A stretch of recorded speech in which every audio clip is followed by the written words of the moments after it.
上周，22个联合国人权理事会的会员国发表联合声明，呼吁中国停止大规模关押东突厥斯坦维吾尔人。而隔天，包含沙特与海湾国家在内的37个会员国则发布信函响应，表示他们赞赏中国在人权领域取得的显著成就。沙特驻联合国的大使姆亚里密周四在纽约响应媒体提问时表示，该封信是在探讨中国的发展政策，而非探讨其他议题。中国国防部宣布，中国将在东海附近演习。该声明没有说明何时进行演习，而台湾问题日益严重。美国政府签署了向台湾出售价值20亿美元的弹药的决定，这是美国政府于7月8日签署的，导致中国做出强烈反应。中国外交部发言人严爽指责美国向台湾出售武器，以便在中国发动内战。此外，他还回应了台湾总统蔡英文过境到美国并停留了4天。伊朗表示扣押了一艘通过霍尔木兹海峡的英国油轮。据报道，伊朗革命卫队在伊朗霍尔木兹干省附近海域截获了属于英国的油轮，理由是该船没有遵守国际海事法规。这艘油轮被带往一处滨海区域，并移交给当局。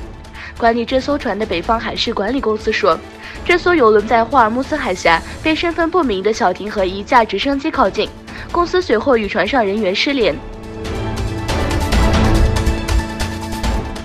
美国总统特朗普邀请共和党参议员到白宫讨论土耳其购买俄罗斯 S-400防空系统的问题。华盛顿邮报援引2位白宫官员的话说，会议定于周二16点举行。该报还收到了邀请函的副本，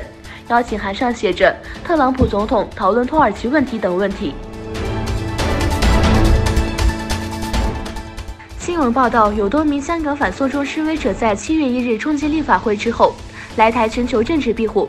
据香港自由报报道，7月1日，香港反送中示威者冲击立法会后，陆续有30多名示威者抵台湾，拟需求政治庇护，目前接受非政府组织的安置。据说，抵达台湾的大部分抗议者都是学生，有些人计划向台湾申请长期签证或庇护。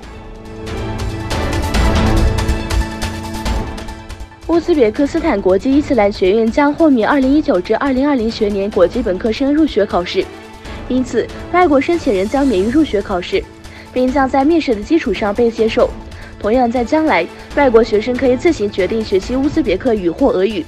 宗教和世俗学科将由权威教授和教师讲授。